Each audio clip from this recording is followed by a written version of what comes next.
Year is the perfect time for a fresh start. Everything that frustrated you about last year doesn't matter now. With a clean slate ahead, it's time to get organized like never before. And here to help us do that is organization expert Helen Austen. Thank you so much for being here. We appreciate you back in the house here for, we were here a couple weeks ago here, but you're talking about something different back then. Now, before we get started, let's talk about tips you can give people to keep from getting overwhelmed. I feel like a lot of us always have these, this new me, new health outlook, right? Yes. And it's easy to fall off the wagon for that. But if we want to keep ourselves more organized around the house, how do we do that without getting overwhelmed if maybe we're trying to tackle a big project? Good question. It all has to do with where you start. There's two things here. Start really small. Okay. So often I recommend starting with just a single drawer. I love that. Everybody's got the junk drawer. Exactly. Yep. Well, yes. And it can be a junk drawer. Just put organizers in it. Okay. It's really okay. They should exist.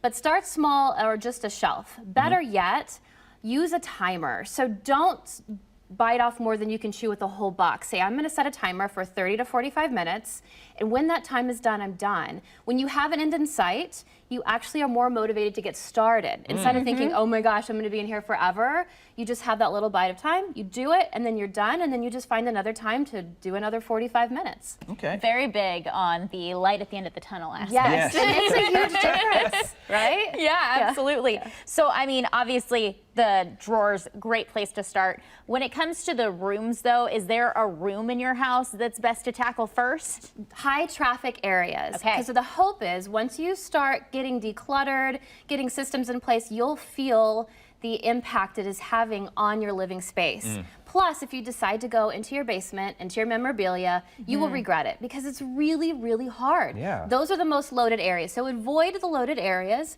and start small and simple.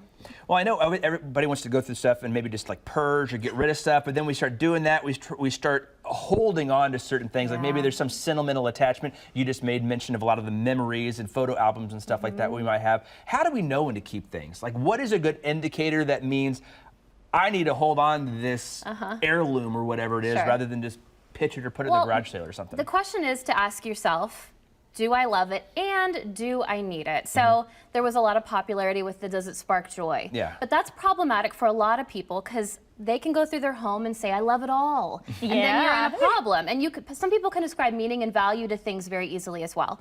So better yet, do I love it and do I need it? If you have 5 staplers, you love them all, they work great. Do you really need 5 staplers? Probably not. Okay. Yeah. I mean, up for debate. Well, I don't know. Unless someone steals your stapler all the time, you know. Right.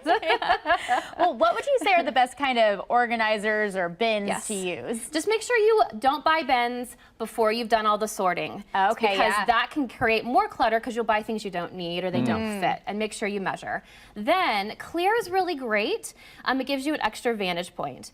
But if you want a clean look, go ahead and get the bins that are wicker or fabric and then use those. And also it's great if you get a lot of one type of bin because it gives a seamless, consistent look, especially like in a pantry. And clear organizers, just giving anything that has a home and a boundary, that's what you're wanting to do. And make sure it's easy to get items back into their home when you're done using them because that's the piece we often fail to do. And I see you have the label maker down there too. Oh, yes. You clearly make labels and Label like whatever we have? crazy. Even if when it doesn't make sense, you're like, really, do I have to label this? It's pretty obvious. It may not be obvious. It may not be obvious to the other people in your household. Sure. Yeah. Plus, it's a great way to say, well, I remember that you can read, so that's where it belongs. And I labeled it for you, so we're all good. So and you're there's many welcome. ways to do Remind it. your kids, you can read.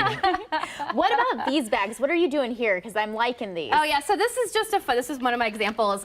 So some people are purists, and so when you ruin a game box, oh yeah, but I put all of the games in these little clear plastic totes, so that's a lot easier to store instead of the big volume and less awkward to store. Yeah, so this is one of my little game kid tricks. I love that. Colonel Those boxes Mustard. can take, quite a hit sometimes. Oh yeah, and then you start losing pieces. Yes, and like then Colonel it's obvious Mustard. things fall down. Yeah. Yeah.